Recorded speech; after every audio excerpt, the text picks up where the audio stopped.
In the high desert of northern New Mexico, if you listen carefully, you just might hear something more than the wind.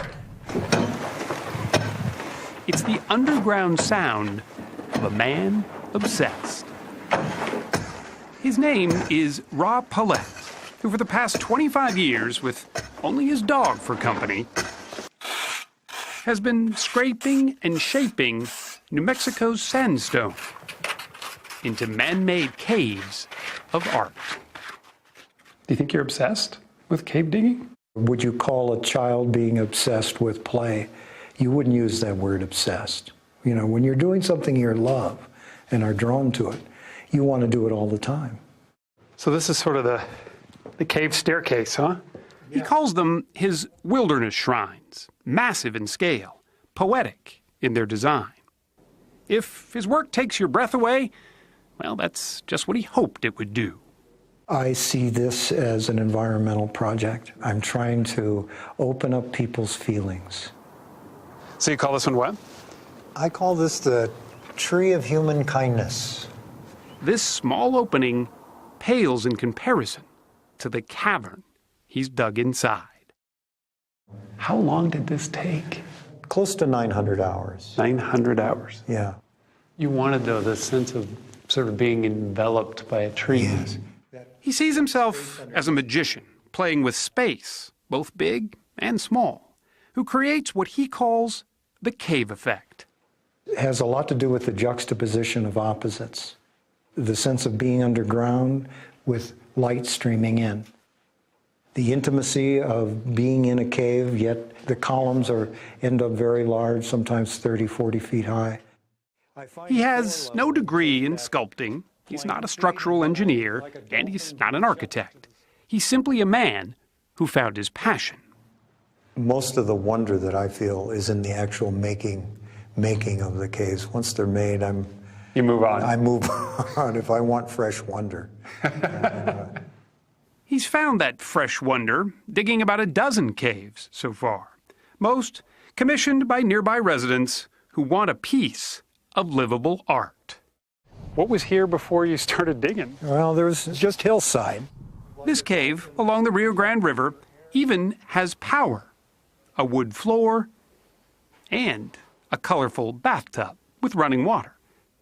It took Paulette 2 years to dig. He charged a mere $12 an hour in labor. You don't do this for the money. You're not getting rich off making these beautiful places. No, it's the process. You know, I'm having the time of my life. You can see the way they're offset here. Amazingly, Rob Paulette's designs have been largely unnoticed. Until recently, that is. I use only hand tools, shovels, mattocks, scrapers. A documentary filmmaker heard of the caves and spent 3 years following Paulette as he dug. The result was Cave Digger, a film so unique it was nominated for an Academy Award. I'm in the big time now, so... Suddenly, Rob Paulette was a caveman with a following. So I take it in your career as in real estate, you've never really had to sell caves before. This is definitely a first. Realtor Tom Abrams is now selling 2 of Paulette's caves, along with the 200 or so acres around them, for close to $1 million. But Paulette won't see any of that money. It all goes to the seller. Does it ever get lonely up here, doing all this work? You know, I'm never lonely. He agreed to show us his latest project. This is the largest thing I've ever done. He calls it his magnum opus. I'm taking all the things that I've learned in all the other caves over the years and finally getting an opportunity to experiment with gilding the lily. His plan is not only to just carve, but paint these sandstone walls, creating what he hopes will be a healing retreat, a community gathering place, complete with a waterfall.